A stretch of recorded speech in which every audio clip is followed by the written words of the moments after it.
हम नूतन कर संपूर्ण मिथिलावासी के गोर लागै छी। आइ बेटा बियाह में जे सिंदूर धरऽ वाला कागज रहै अछि अपन सबके 5टा, तो ओकर थैला अछि।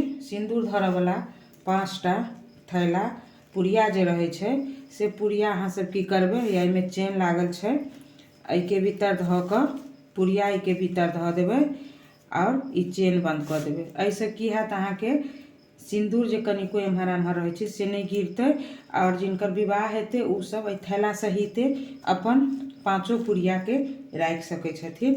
एहि सब में देखियौ एहिमे चेन लागल अछि, इमे सब में चेन लागल अछि, देखियौ एहि सब में चेन लागल छै। ई 5टा पैकेट रहैए पुड़िया सिंदूर के जे बेटा बियाह में काज अबैए, एहि सब में चेन लागल छै। अहाँ एहिमे धरू आराम से, और देखऽ में सुंदर सेहो लागत। पुतली पटोर, अहाँ के दुरंगमनिया साड़ी, चतुर्थी के साड़ी, साकर परका, सकल साधारण एतेक में जाइए। और ई अहाँ के झोला छै, ई अहाँ के गहना धरऽ वाला झोला छै, जेकर अहाँ के देखियौ एमे चेन लागल छै। एके भीतर अहाँ सब गहना धरबै और एमे चेन बंद कऽ देबै।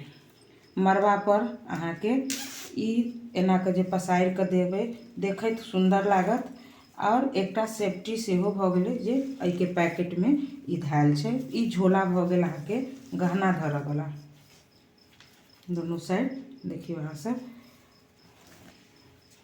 तो ई 5टा पुड़िया धरऽ वाला और झोला धरऽ वाला भऽ गेल। ई एकटा विवाह के लेल भऽ गेल। एहिमे 3 एहनो डिजाइन के बनल अछि जे अखन एकरता बाकी अछि। तऽ ई सब ऑर्डर छलैए, तो 3 ऑर्डर के सामान अछि। अहाँ सबके पसंद हुए तऽ अहूँ सब कहब। अहू में चेन लागल छै, एहि सब में चेन लागल छै, देखियौ एहिके भीतर में धऽ दियौ, एहिके भीतर में और ई चेन बंद कऽ दियौ, बंद कऽ दियौ बस। तो ई अहाँ के एहिमे से जे डिजाइन पसंद हुए, नहीं तो और दोसरो डिजाइन बन सकै छै। अहाँ सब कहब केहन लागल।